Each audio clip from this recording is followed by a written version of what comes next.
इस वक्त दुनिया के ऊपर 56-57 इस्लामी मुल्क हैं और दुनिया के वसाइल हमारे पास हैं। दुनिया की बेशतर आबादी जो करीब करीब है वो मुसलमानों की है।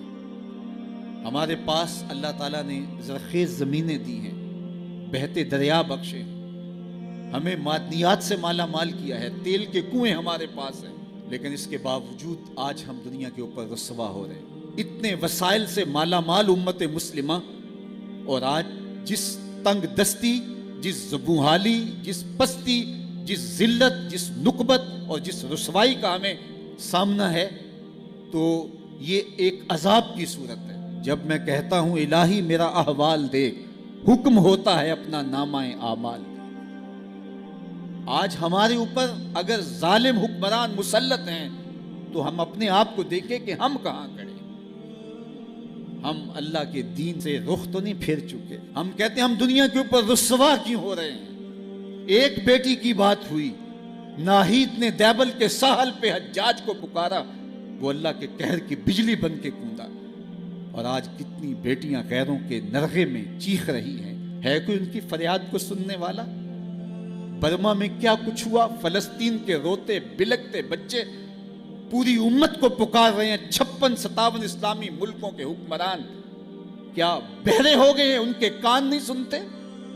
आज शाम में लुटती हुई इंसानियत, रोते बिलकते हुए बच्चे, बैन करती हुई माएं और उजड़ते हुए सुहाग, उनके घर तोड़ दिए गए, बदन काट दिए गए।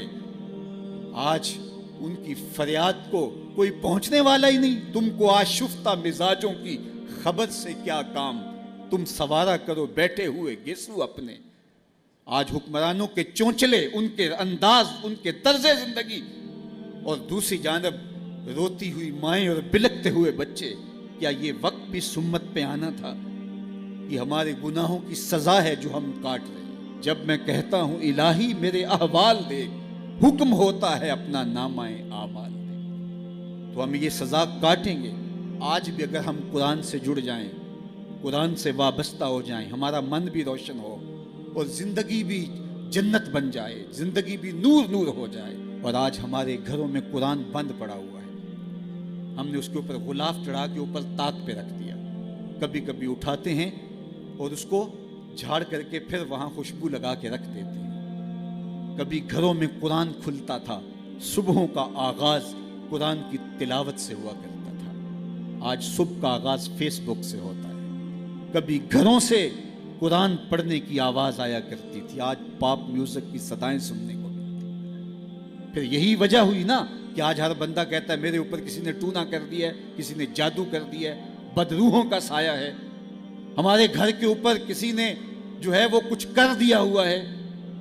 मैं कहता हूं कि तुम्हारे घर में कुरान जो नहीं है, फिर बदरूहों का ही साया होना है। अगर कुरान की तिलावत होती, अल्लाह की रहमत के फरिश्ते उतरते, अल्लाह की रहमतों और उसके अनवार की बारिश होती तुम्हारे घरों के अंदर।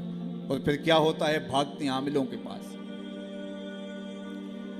और आमिल कहेगा कि तुझे कुछ नहीं है, किताबुल्लाह से दूरी का नतीजा है, बदअमली का नतीजा है, दीन से एराज का नतीजा है।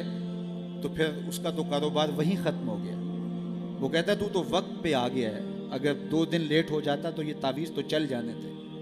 फिर मरीज़ बन जाता है ज़हनी, और जो कुरान की चौखट पे सलामी नहीं देता, उसको फिर इस बाबे की, इस आमल की चौखट पे सलामी भी देना पड़ती है और अपना माल भी गंवाना पड़ता है। और रोज़ आए दिन अखबारों के अंदर ऐसे जाली आमलों की कहानियाँ छपती हैं, और सोशल मीडिया के ऊपर भी आप देखते हैं कि ये कैसे कैसे बदनसीब लोग होते हैं और कैसी कैसी कार्रवाइयाँ भी करते हैं। कुरान से दूरी का नतीजा हुआ कि इनकी चौखट पे रुसवा होना पड़ा।